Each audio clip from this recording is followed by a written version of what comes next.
Hello everyone, I'm Tina Marie J and welcome to the channel. I'm here ready to do an interview for you guys, which was a surprise because you guys didn't know about it, with Fitz, the same person that I did an interview with where I spoke about my experience as an ex-ICOC member, and I'm gonna have his channel down below. Keith is actually an ex-Jehovah Witness, so welcome Fitz. Keith. What's up, Tina? Thanks for having me. I appreciate it. You're welcome. So, you used to be a Jehovah Witness and you're no longer a part of the organization, right? Correct. I am no longer a part of that the organization at all. Okay, and just can you tell us exactly how you became a Jehovah Witness? Yeah, I was born into it. I mean, when I was born, I mean, there were people who I remember talking to me about, like I said in my video, why I left. Um, there were people who would take me out in service with them when I was a baby. I mean, everybody in the organization or in the congregation that I went to knew me since I was a baby. So I was in the organization for about 20, I think I always say about 25 years, but to be more exact, it was more like 27, 26 or 27 years before I finally left the organization. What was it like for you to grow up as a Jehovah Witness? It's really weird because, growing up in it for a long time, you really don't realize that there's anything else. So you don't start, or I didn't start to realize that it was different until you start getting around people who aren't in the organization. So once you start going to school and things like that, and you start seeing the things that the other kids do that you're unable to do, that's when it kind of first starts setting in that, oh, I'm different. I remember like trying to have a birthday because I remember that there was a time when I was a witness and then I was we weren't going.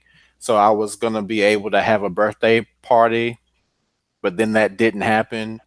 And then from then on, it was like we were all in. There was no not being a witness, so I couldn't do the things that most kids do. I couldn't have any holiday parties. I couldn't go to any birthday parties. I didn't get to celebrate a lot of things, so I had to go out and field service all the time, and um, it was weird because I always wanted to kind of be like a cool kid, and that really wasn't happening because everybody used to really make fun of me and stuff.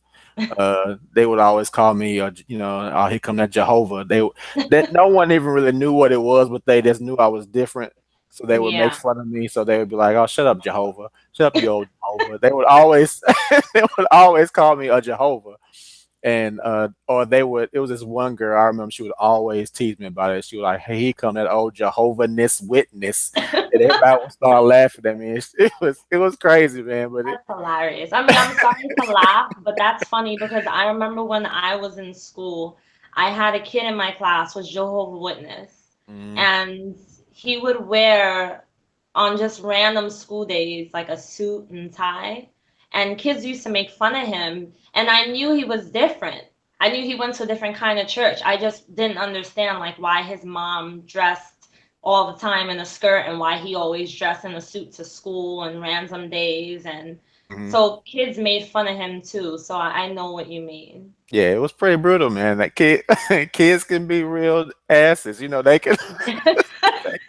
It's always in the back, and there's always going to be that day when everybody does something and you can't do it, and it's going to pop up. That you're Jehovah's Yeah. Witness. So if you go out in the field service and you see one of your kids, one of your classmates while you're out in service, it's a wrap, man. You're done. You're done. What is the field service? Is that the door-to-door knocking?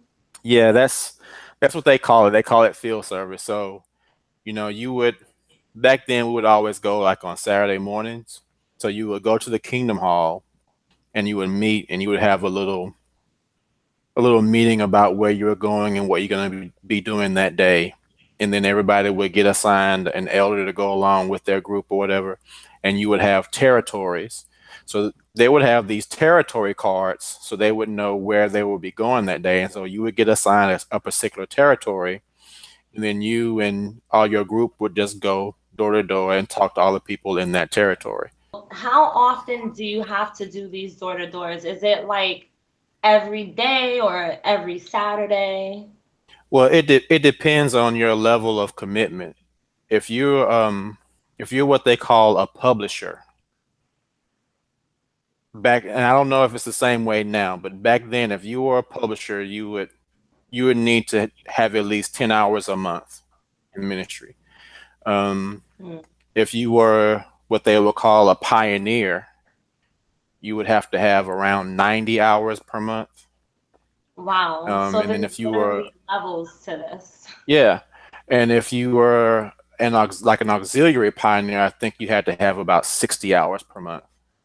So you would have to, at the end of the month, you would have to turn in your card to let them know how many hours per month you spent in the service, how many games you placed, how many tracks you placed, how many Bible studies you started, how many return visits you went on, and you would fill all that out and you would put it in the little box, and they would record it for the congregation, but then they would also ship it off to the Watchtower too. So they all have a record of everybody's level of commitment to the organization, basically. What about the people that stand outside and have the racks with the Watchtower magazines? Does that count as field service? Yeah, and see, that's a fairly new thing because when I was in, there was no cart witnessing. They didn't have that. So this is something really new. But as long as you're out there, that counts as your field service time. You were not baptized, right? No, no, I didn't. This is a it's a very interesting story. I was about to be baptized, and when you are about to be baptized as a Jehovah's Witness, there's a book that you have to go over. There's like 90 something questions that you're asked that you have to answer. So at the time when I was trying to become baptized, my girlfriend, who later became my wife, we actually, so we split up, but we actually did get married. She was my girlfriend at the time. So I was going over the questions with a brother. I remember his name was Ernest Harris. He was an older brother in the congregation, and he would pick me up sometimes, and we would go out and field service together. And I really became like kind of close with him. I really trusted him. So when I told him I was ready to be baptized, when we went in and we were going over the questions, and so his son was an elder in the congregation. Well, my girlfriend's dad didn't like me at all at that time, at all, and he was a Jehovah's Witness too. So we were going over the questions, and all of a sudden, Ernest Harris, who was the guy that I was talking to, his son Colin Harris, busted into the room. Right, so it was me, Colin Harris, Ernest Harris, and another brother named Brother Cobbs were all in the room. Colin Harris burst in and said, "Well, we got to stop all of this. This is not happening. We need to stop all this." And his father was like, what are you doing? What are you talking about?" Well, Colin Harris said, "Well, another brother from another congregation, said that Keith is dating his daughter, and he accused he accused me of being gay." And I said, "Wait a minute. You just came in here and told me that my girlfriend's dad accused me of being a homosexual. That doesn't make any sense at all. Like, what are you Wow. talking about?" And he said, "Yeah, so we can't continue this we can't continue this right now." And these are all men that knew me since I was a baby. So the Mm. only guy that came to my defense was James Cobbs, the other guy in the room. He said, "Wait a minute." He had a really funny way of talking too. He was he said it like it was. He was really cool. He was like, "Wait a minute now. We can't have this man lying on Keith. We've been knowing Keith since he was born. We can't have this man going around lying on him like this. What are y'all talking about?" And Colin he just wasn't trying to stop that. So he was like, no, we got to stop this. We need to investigate what's going on. And I said, why would you say that about me? That's not true. I mean, if anybody that's gay is watching and that's your thing, that's great, but it's not my thing. Why would you even say that about me? You know me. And see, I used to always dress up too. I would always have a suit. I would always have a Yeah. tie on. So I was kind of really a straight up and down kid. At that time, I was only Hmm. like 16, Yeah. and so at that point, I was a virgin. I didn't. Me and my girlfriend never even had sex or anything at that point. Hmm. So he was like, "Yeah, we have to do an investigation, and actually, your field service time is not high enough. You only had about 8 hours last month, and you need to What? be about 10. So Wow. yeah, we can't. We're not gonna do this." So I was like, I was real tore up about it. But then when I thought about it, I was like, wait a minute, I'm walking to the kingdom halls, I'm busting my butt trying to be a witness. I'm not having sex. I'm horny all the time. And I you said, you know what? you can't even masturbate neither. That's fucked Right, you up. can't do nothing. So Can't at do that nothing. point, I said, you know what? Damn this. If y'all gonna treat me Mhm. like this, I'm getting ready to have some sex. So me and my girlfriend started having sex then, but they never let me get baptized. But after that, I really didn't want to even try to be baptized again because I thought if you guys who knew me from the time I was born could treat me that way, then this is not. I'm not trying to get baptized again. So I never tried it again. But I Right. continue to go. I still continue to go and try to be a good Jehovah's Witness, but I just never wanted to be baptized. I never wanted to try to get baptized again after that. What happens if you're a Jehovah Witness and you never get baptized? What do they treat Jehovah Witnesses who are not baptized differently than the ones who are baptized? What do they think happens to them when they die? Well, I think the thing with them is, in my experience, has been that it's not so much about whether you are completely, if whether you're baptized or not. I think they think of it in terms of, if you know what we believe and if you've been exposed to it, at that point, it's up to you what you do with that information. You cannot be baptized, but if you've been around the organization for as long as I was, in their minds, they're going to say, you know what you should be doing. You know how Jehovah views what you're doing or what you're not doing. And so if you much of that information and you choose not to act on it, then you're just as guilty as somebody that is baptized. And that's exactly how the ICOC is, and they said the exact same thing to me. They would tell me, you know the information, you know the truth that we gave you, you did the Bible studies. So if you know it, then you should follow it. And that was Exactly. like a part of the fear that keeps you in the organization, is because then you're like, damn, I wish I could unknow this so Yeah. that I couldn't Yeah.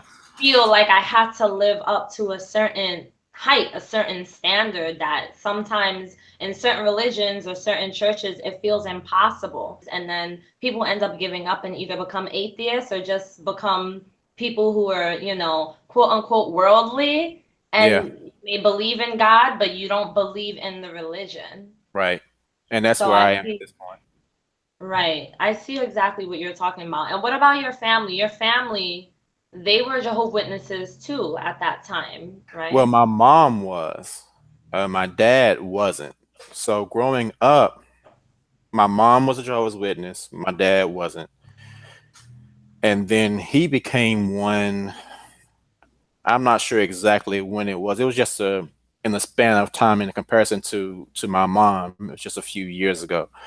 I would say it's probably like maybe 8 or 9 years ago, because I think that's like the last time I saw him. It's been about 8 or 9 years since I've actually spoken or seen them. So I would Wow. say around that time was when he became one. But it was really weird. They didn't even he studied for a very long time. He had studies off and on with different brothers, but he never really became one. I mean, my dad used to smoke weed and all that stuff, and he was a good dude. And I never. What really bothered me about him was that the whole time when I was growing up, and I was trying to be a good Jehovah's Witness, and he wasn't. I never treated him any differently. He was my dad, and I looked up to him. But then as soon as he became one and he found out that I wasn't trying to be one, that's when we stopped talking. That's that's like really heartbreaking for me because I watch your videos all the time. And I watched the video that you made about you being a Jehovah Witness where you shared your whole story. And I've been watching a lot of videos about people who get disfellowshipped and shunned. I didn't realize how harsh they are. Like your Mhm. family even completely turned their backs on you. It's sad. So you haven't spoken to your father. Or my mother. It's been about, like I said, about almost 10 years since I've actually seen or spoken to them. But one thing that I did that I think probably more Jehovah's Witnesses should do, or extra Jehovah's Witnesses should do, is once I realized that it was kind of weird how I figured out that they were really shunning me, because at the time, I wasn't with my daughter's mother anymore. But every Sunday, me and my daughter and her mother would get together and play Xbox. We would do it every Sunday just because, my daughter was going through a lot, and I always kind of wanted to make sure that my daughter realized that no matter what, we were still there for her. Even though we weren't together anymore, we were still there for her. So on those Sundays would be our little time to still kind of have time with Alexis and make sure that, we were still cool. We were still together. You know what I mean? Right. And so there would be several times when I would go over there to play Xbox with Alexis that the phone would ring and her mom would be on the phone with my parents talking to them. But they wouldn't speak to me. Wow. And almost every time I would go over there and the phone ring and she'd be like, "Hey," and it would be my mom. And I could hear my mom's voice through the phone. And I'm thinking, I haven't spoken to my mom in all these years, but she's talking to my ex all the time.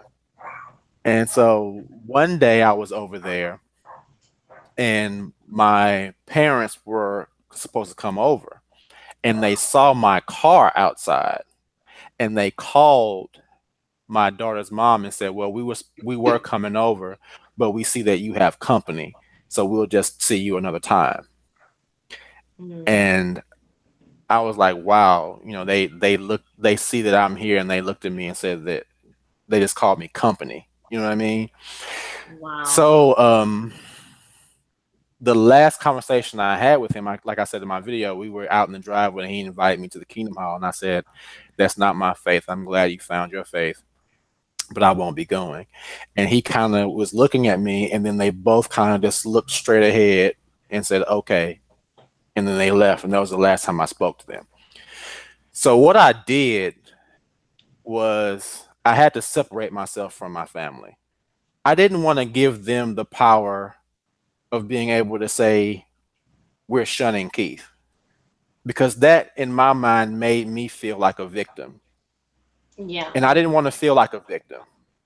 So what I did was I wrote a letter, and in the letter I told them, I said, "I am choosing to separate myself from this family." And I did. I extended the olive branch to them several times. I tried to go and speak to them. I tried to take my father out to lunch and have a talk with him.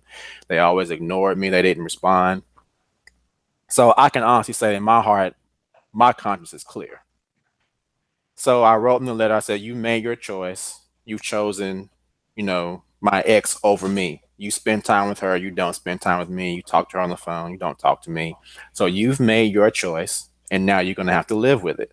And I will no longer try to speak to you.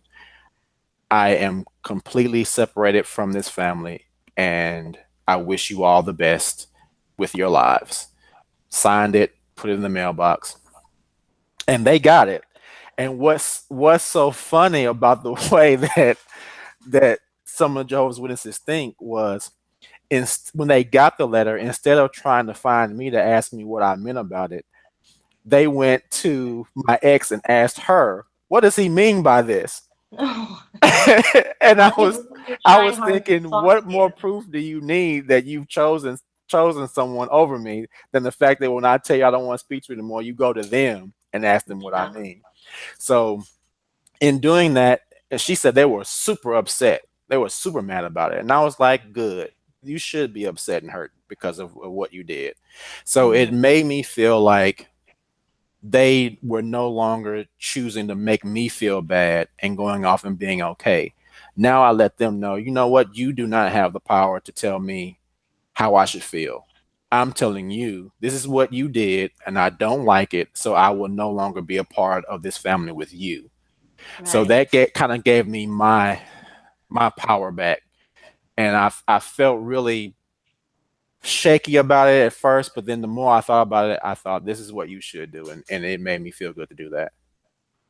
That's really powerful. That's like, first of all, I can't even imagine my family cutting me off because I don't believe what they believe anymore. I mean, it's different when you have friends, Hmm. when friends cut you off, but then to have your family cut you off to where you're company now. So, how do you feel now that you haven't and you still don't speak to your family? Like, how does it make you feel when you think about it? I'm not gonna lie and say it's not difficult. Um, it is, especially around the holidays. Yeah. Um, Oh, I want to give you a hug. Like, um, it's hard when you go out. And, I'm by myself 99% of the time. So I live by myself. So I'm pretty much always by myself. And I have a few of my guy friends. I have like three or four guy friends. Well, actually, about three guy friends that I really kick it with tough. I keep my circle real small because I don't. I think after being a Jehovah's Witness and losing so much, it kind of made me a little jaded, and it's a little mhm. difficult to trust people. Same thing you Yeah, said in your video about your friends. definitely. So I keep my circle really, really small. But during the holidays is usually the worst, the hardest time because you see everybody with their families and everybody's doing, so much family time stuff, and it's all jolly, and you you go outside and the music is playing and everything is so nice, and it's like, man, I hate Christmas. And I Oh, do. I hate Christmas time. I think it's just in my brain because of how it makes me feel. You know what I mean? So yeah. it's a very difficult time of the year. But other than that part of the year, I've learned to deal with it a lot better than I did at first. A long time ago, it was very, very difficult because, like I said, I really did look up to my dad a lot. I looked up to him a whole lot. Losing that relationship actually made it to where I wanted to be even. I want to make sure that my daughter never felt that way. So our relationship is really tight. I really have a good relationship with my daughter, and we hang out all the time. We go and have wine and have hookah together and talk about all kind of crazy stuff. But Yeah. she's 22 now, so we have really adult conversations, which is kind of weird. But it took some time to get over the fact of knowing that you just don't have that. You don't have a family like that anymore. You don't have it. So the memories of the good times is kind of what I try to dwell on because for a long time I would I talk to myself a lot because I think so much. So a lot of times the only way to think through my process is to talk it out. And so Right. a lot of times I would find myself having these really angry conversations with my parents by myself. Mm. And it was the only way that I could work out my frustrations and my being upset and everything with it. So it took a really long time for me to get to the point where I knew that I was never going to talk to them again. And so I had a funeral for my parents in my Yeah, I was bedroom gonna one day. ask you about that. You Yeah. went into a room by yourself and I turned because off you, all the lights. Yeah, I just sat in the middle of the floor, turned off all the lights, and lit some incense. And I just sat there because I'm not a very emotional, cryy type person, but I hmm had been holding that in for a really, really long time.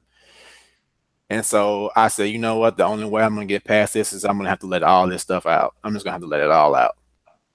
So yeah, I turned off the lights, like I said. I wanted it to be dark because I really didn't even want to see myself in that moment. So I just wanted it to be completely dark. And I lit the incense and I sat there and I let every thought I had about them come out. And I just sat there probably for about 30 minutes and just cried and cried. And then Mhm. once I stopped, it was like, okay, it's over. The funeral is over. They're Yeah. officially gone. So Yeah. it's just, I think everybody has to go through whatever process they have to go through in order to come to the realization that things aren't going to be the same again, and you have to Right. learn to deal with it. Right. And that's something I'm glad we're talking about because that's something that really bothers me that I've been learning about the Jehovah Witness organization is that they rely heavily on things that are not true and they use that as a way to determine if they're going to continue with their relationships and their friendships.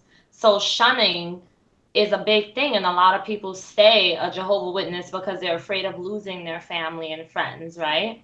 And Right, then like you said you had to have your own little funeral because you knew that there's gonna come a day. I know you said in one of your videos, there's gonna come a day where your family's gonna pass and you're not gonna know. right, right. And you had that experience already, right? With your grandfather, was it? Yeah, my grandfather passed away, and what was really weird about that was my grandfather and I were talking, and we were trying to figure out a way to get through to my father to let him know what he was doing, and in not speaking to me and not speaking to his family and everything like that. Everybody was really worried about him, and why is he not speaking to anybody? And I had to tell him it's because he's a Jehovah's Witness and we're not, so he's not going to speak to us anymore. We're done to him.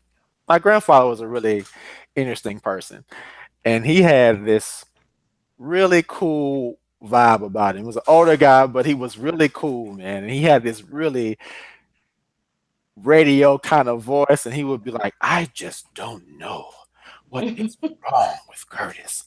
I don't understand why he would ever treat anyone that way." And I'd be like, "Granddad, I don't know what's wrong with him. I don't know why he's acting like that."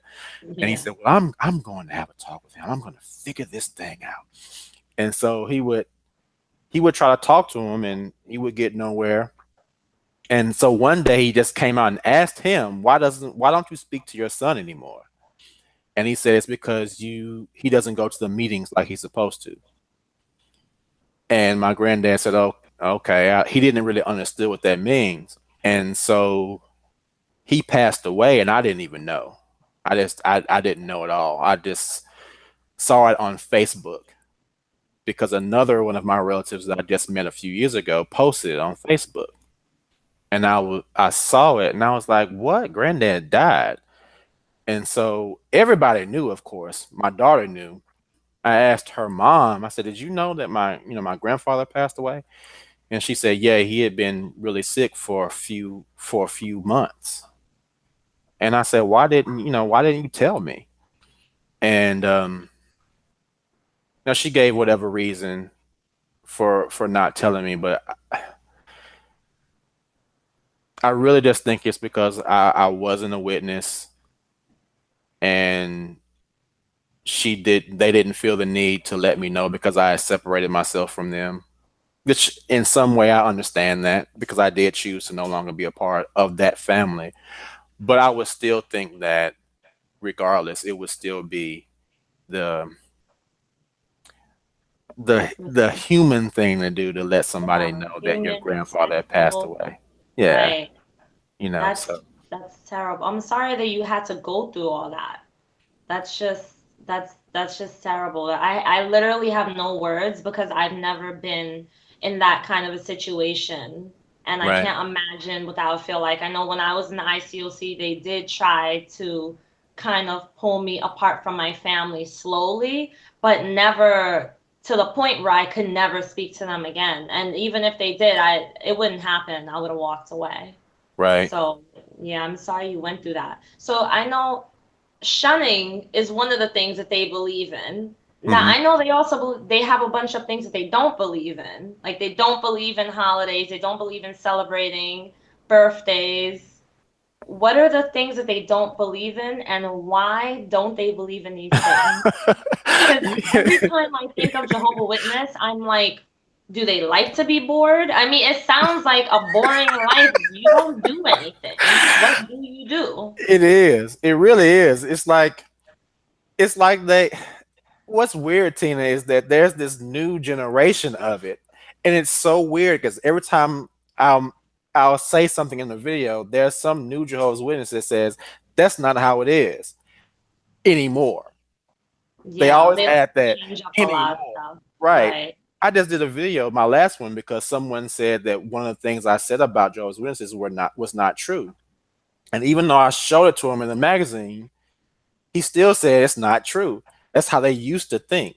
So yeah, we didn't celebrate birthdays because in the Bible the only mention of a birthday celebration, there was a murder that happened on that day. I think it's the day that John the Baptizer's head was cut off and put on a platter or something to that effect.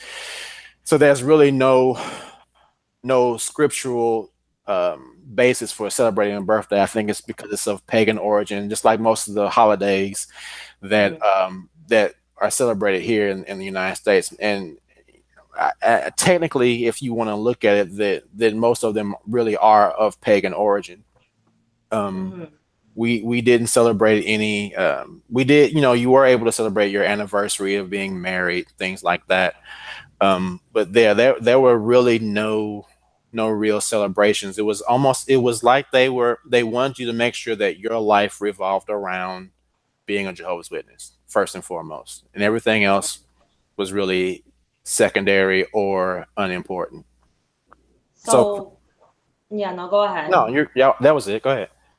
So when you left, you basically celebrated your birthday for the first time in your life as an adult. When I was 35 was the Holy first time I crap. celebrated a birthday. I know that you dance. That is, now I don't even know, is that something that Jehovah Witnesses are allowed to do? Because that's a question I've been wondering. Are they allowed to dance? I know they can't go to parties, there's no prom, they can't vote, can't do any service, no military, police work, no pledge of allegiance.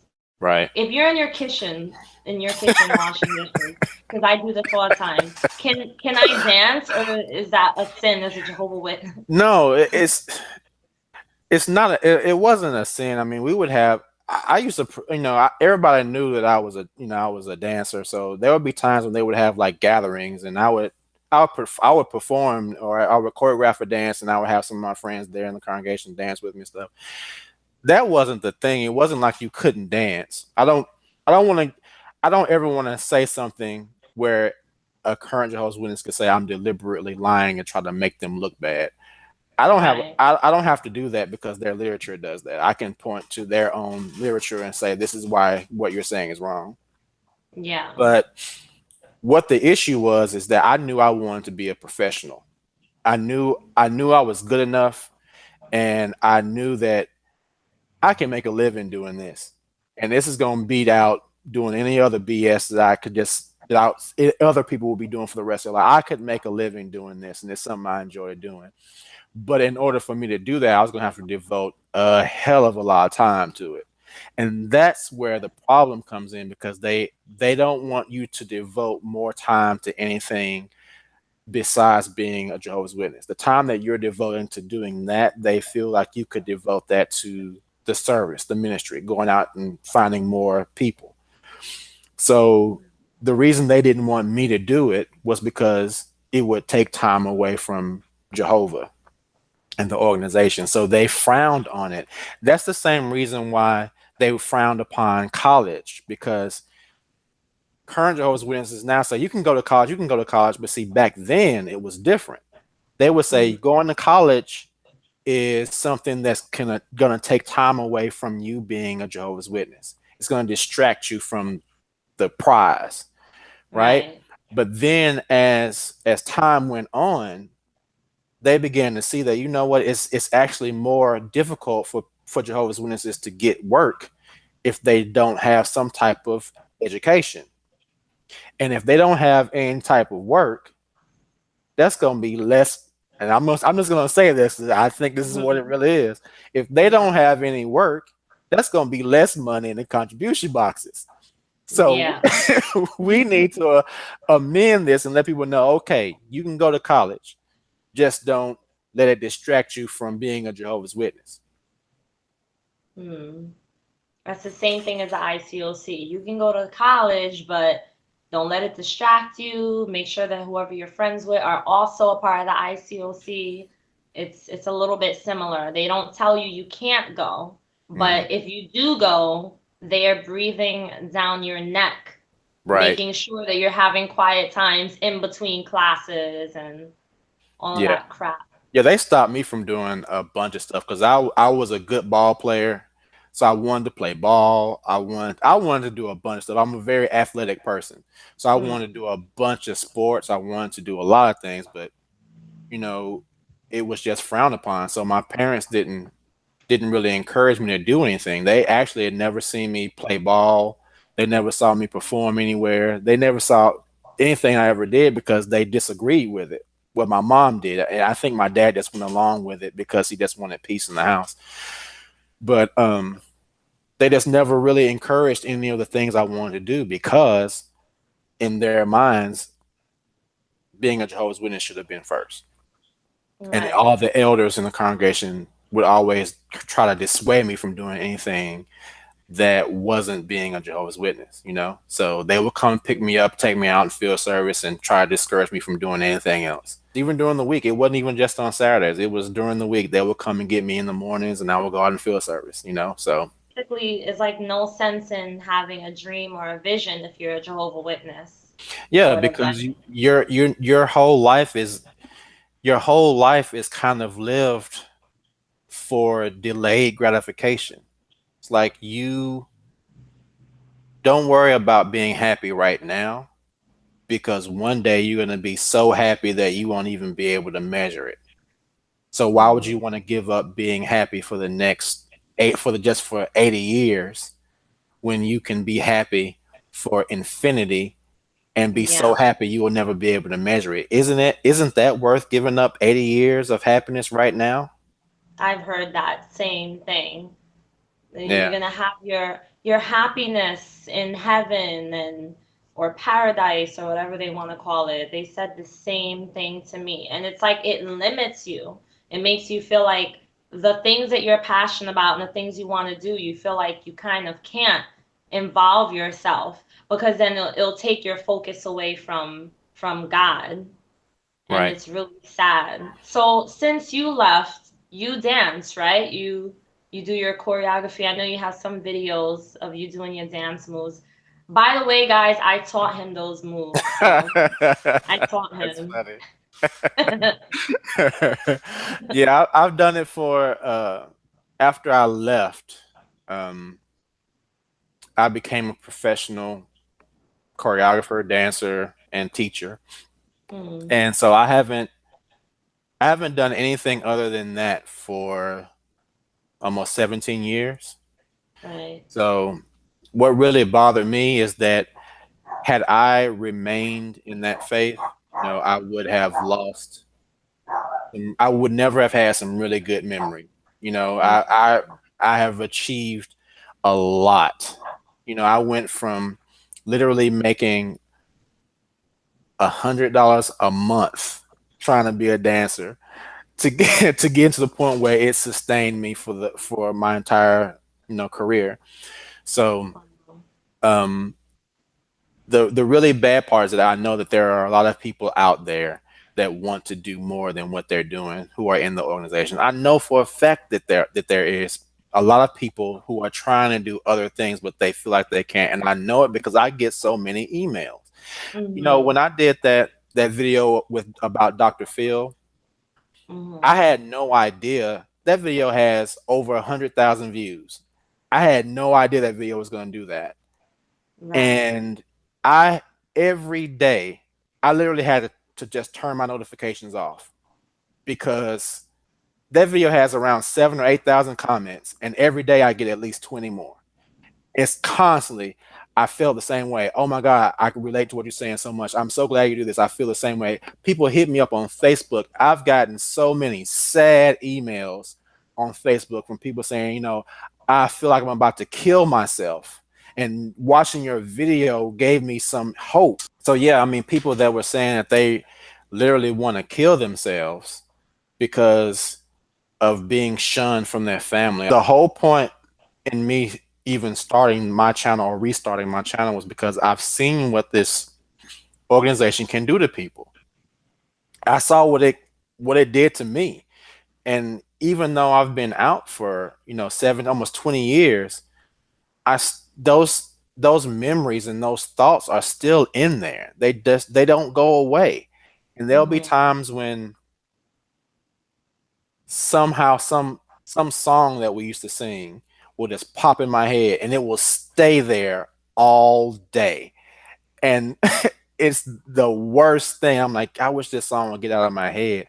And I hate it. It makes me so upset. Or some of the phrases they used to say will get Yeah. stuck in my head. The things that the little things that they would say over and over and over to get you to stay in there would just pop Mhm. in your head. That stuff never goes away.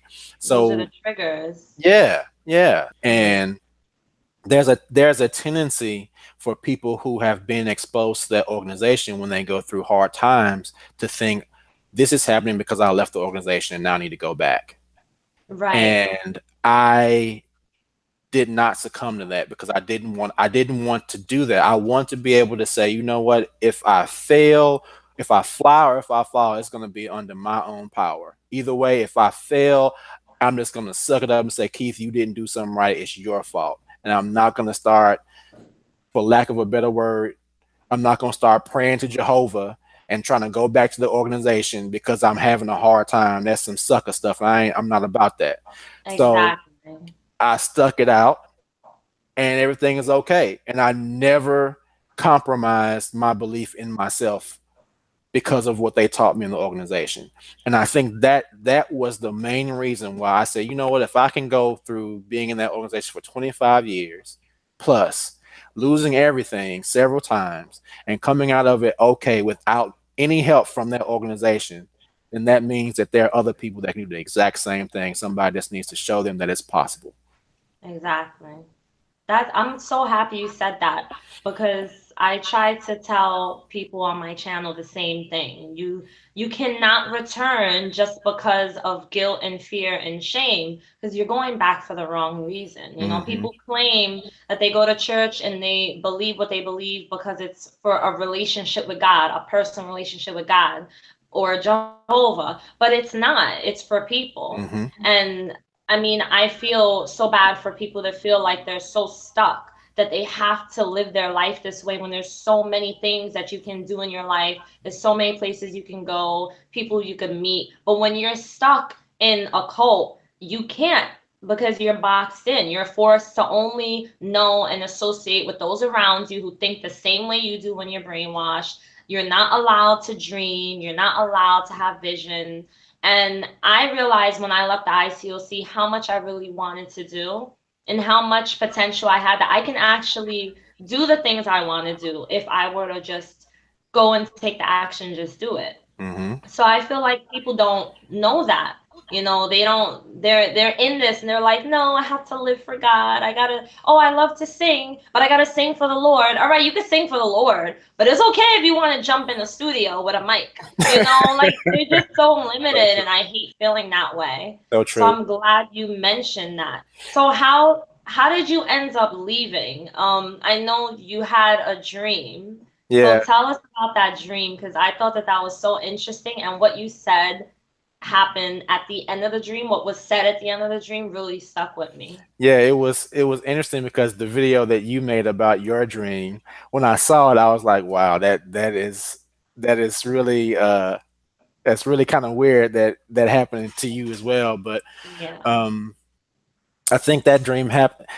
Sometimes I think I listen very closely to my dreams. I've had several dreams that have stuck with me throughout my life.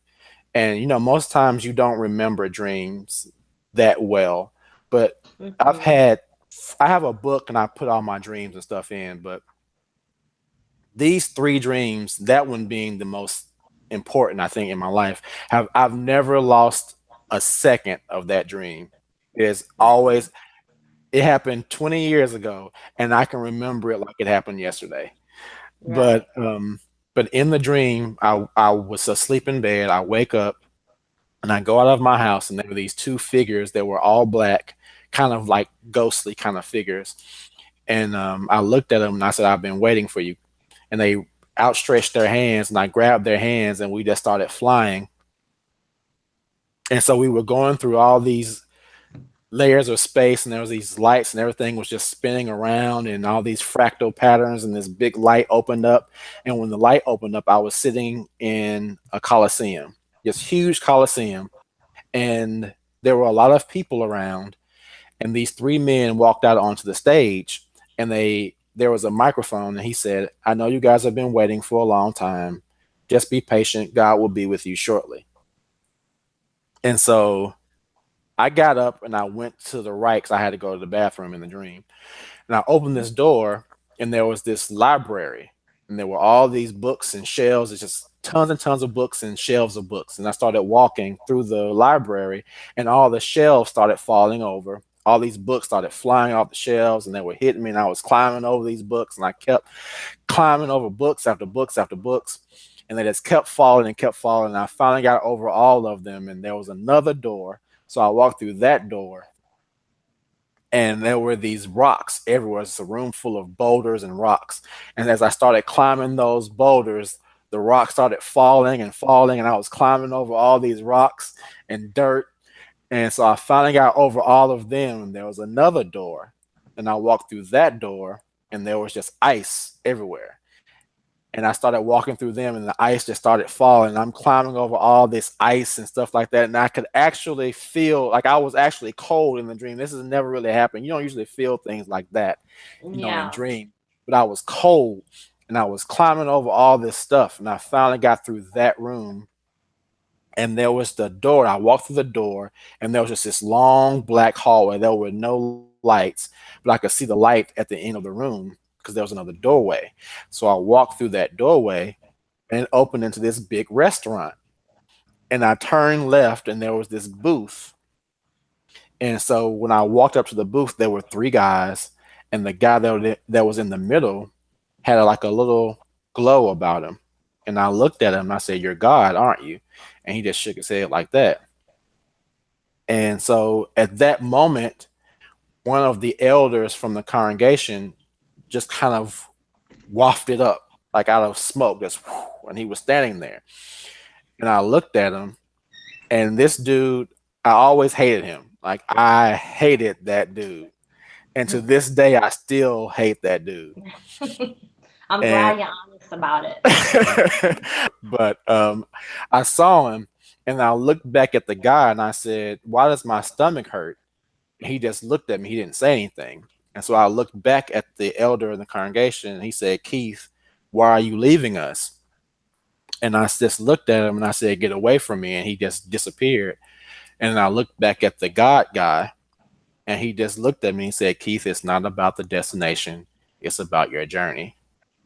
And at that moment, I just woke up, and I was in the bed. And the next day is when I told my wife at the time that I would no longer be going to the Kingdom Halls. And I had felt that way for a long time, but I kind of just went through the motions and Yeah. continued to go and try to be a good Jehovah's Witness. But I knew for a long time before that dream that I didn't want to be a Jehovah's Witness. And it So wasn't that's because I wanted to beautiful. do anything crazy or anything like that. I think a lot of people think that. It had nothing to do with that. It had to do with the fact that as I got older, I just actually started to look in different places for different things, different pieces of information.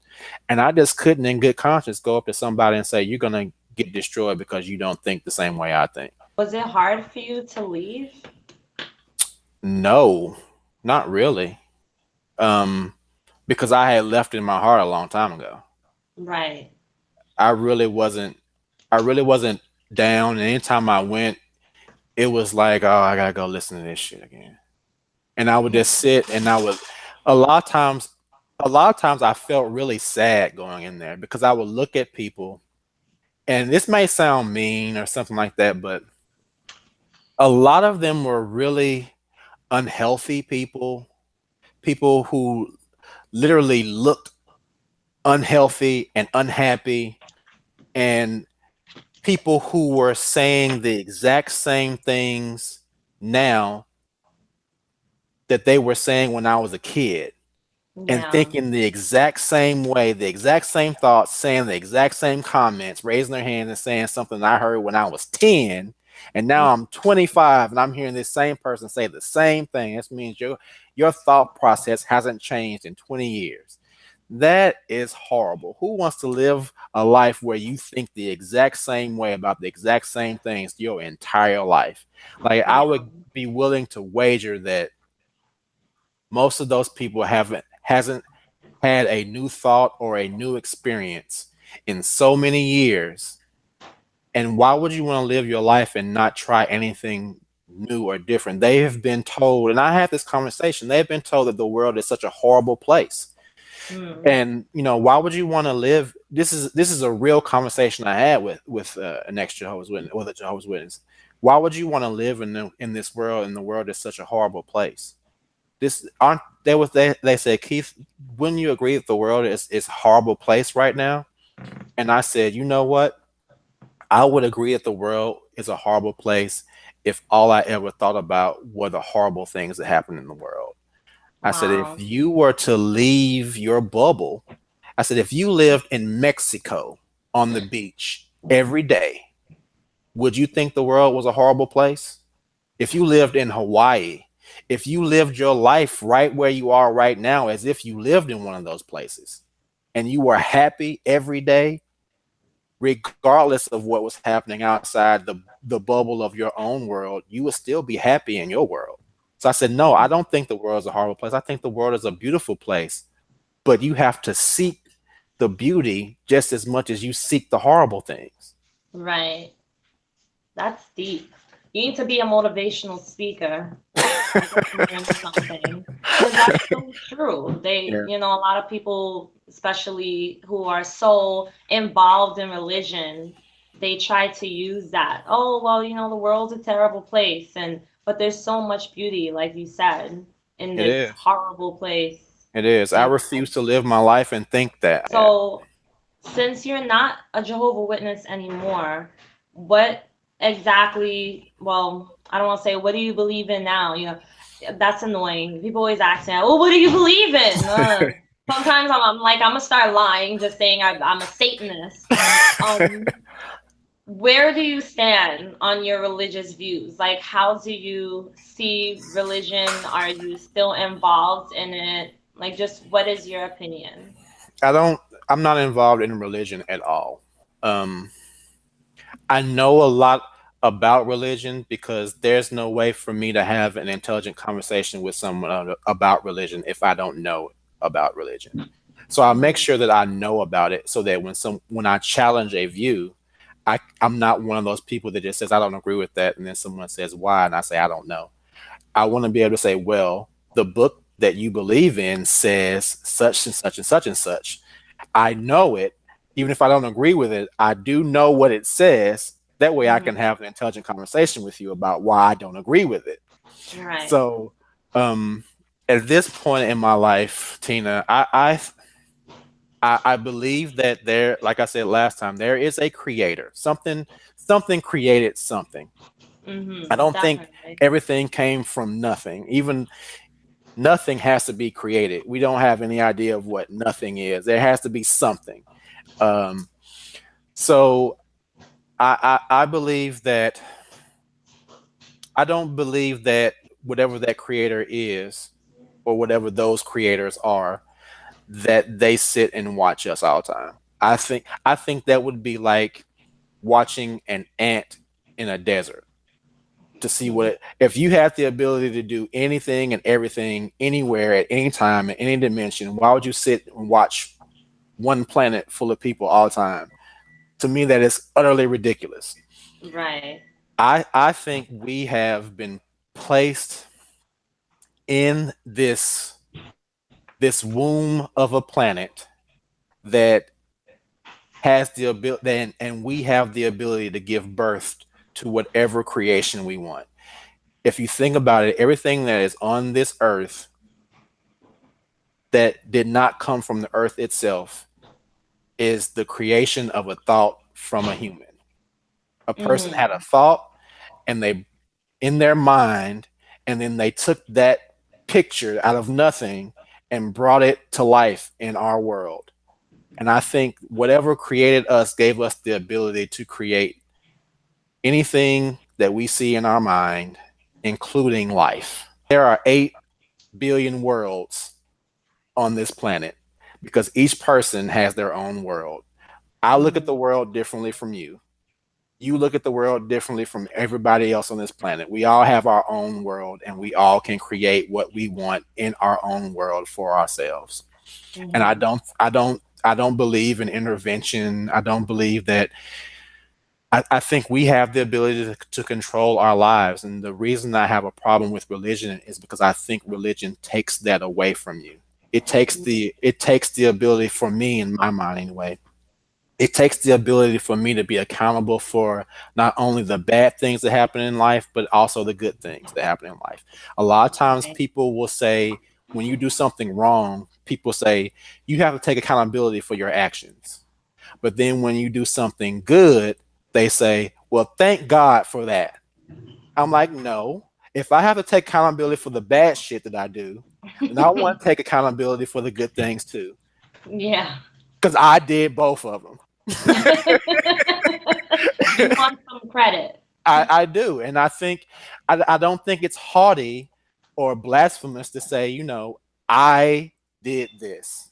I had Mm. this idea, I saw it through, and it happened, and I'm going to take credit for it. I don't believe that we have to be blessed to have good things. I think we're given the ability to have good things, and it's upon us to use that ability, to use that power, to get the things that we want, and to do good things for each other, and to make, to not to sound cliche, but to make the world better than it was when we got here. I agree with that so much. I really do. And I love that you said it and that you're so honest and not filtered because I hate when people talk about things like this and religion is already a touchy topic and it could get very, very heavy. And Hmm. I cannot stand it when people try to sugarcoat it and try to massage it and no, just say it how it is. Because in religion, you're not really allowed to feel like you want this. It's always, well, it's not about you, it's about God. It's about what God wants. It's about God's will. And I get that and I respect if that's how people feel.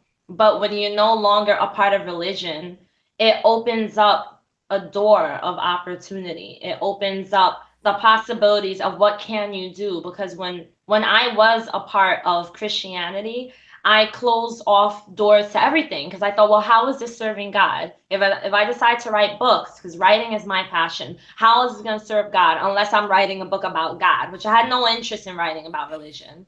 And, Right. and then when you leave religion, when I left Christianity, then I started the channel and then I started realizing like, wow, I kind of really have a passion for this. I've always loved helping people.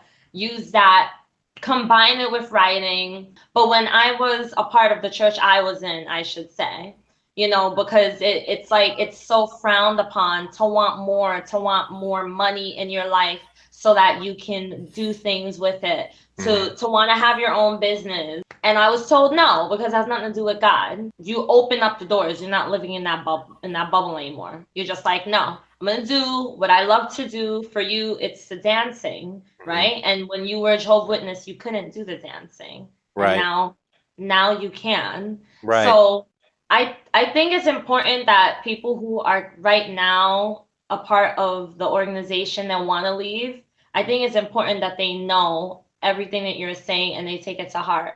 Even people who are not Jehovah Witness, people who are maybe in another church that's very strict, because I don't believe every church is a cult or every religion is a cult. I think it's the people that make it that way. So what would you say to those who are either, especially the ones who are currently Jehovah Witnesses that want to leave but are afraid to leave, or people that have dreams but they can't fulfill it because they're stuck in their cult or in their demanding religion? What would be your advice to those people? I'm going to say something, and it may rub people the wrong way, but in my experience, it's been true. We all have choices. The problem is that sometimes the choice that we have that will benefit us the most is not the choice that's going to make us the most comfortable. And Mm. so a lot of times you have to be willing to be, you have to be willing to put yourself in an immediately uncomfortable place in order to have an extended place of comfort down the line. And so most of us who are in that organization that want to leave don't want to leave because we're going to be immediately thrust into a place of discomfort, and not just discomfort, literal hell. You're going to place yourself in a literal hell here because you're not going to have access to the things that you've been comfortable with for the majority of your life.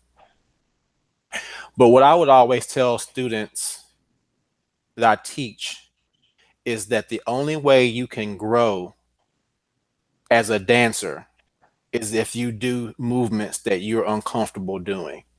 And Wow. in the beginning, you may be uncomfortable. You may say, this doesn't feel right. It feels like I'm doing something wrong.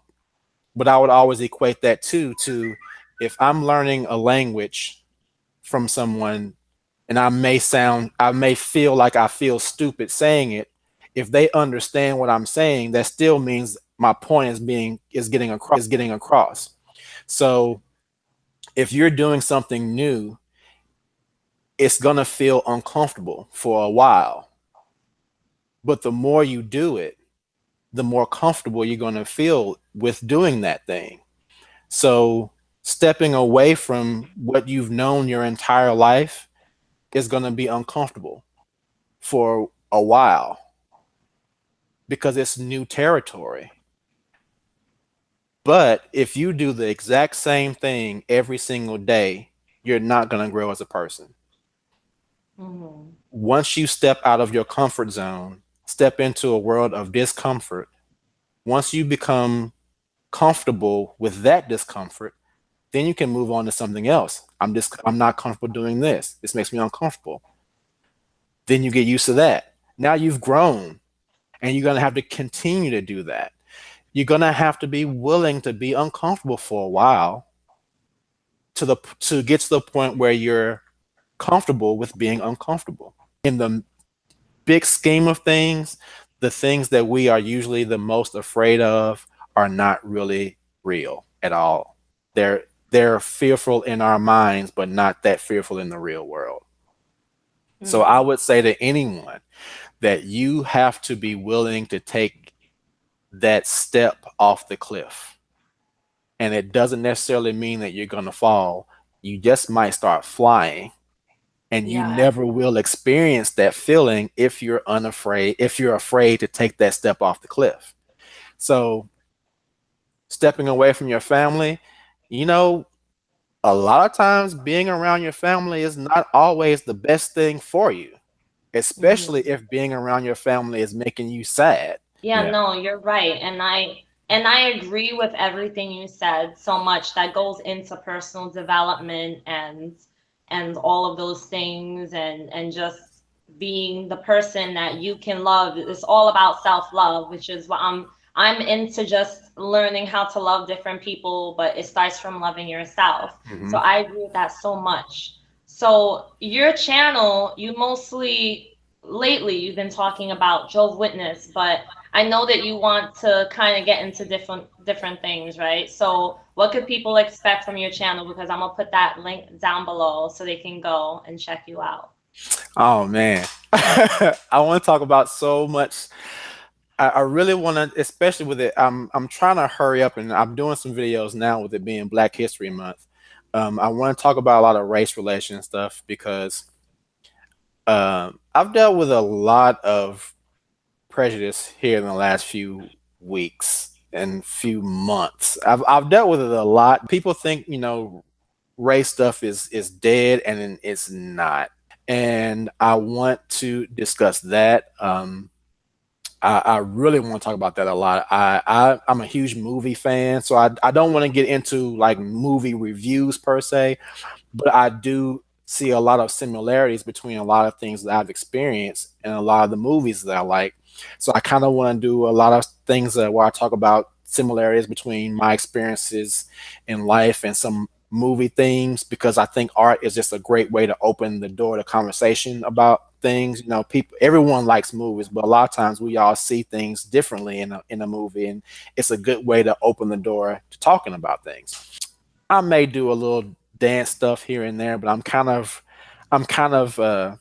on the verge of hanging up my dancing shoes, uh, because I've done it for so long, and I don't want to continue to do it just because I'm good at it. I want to see what other things I'm good at.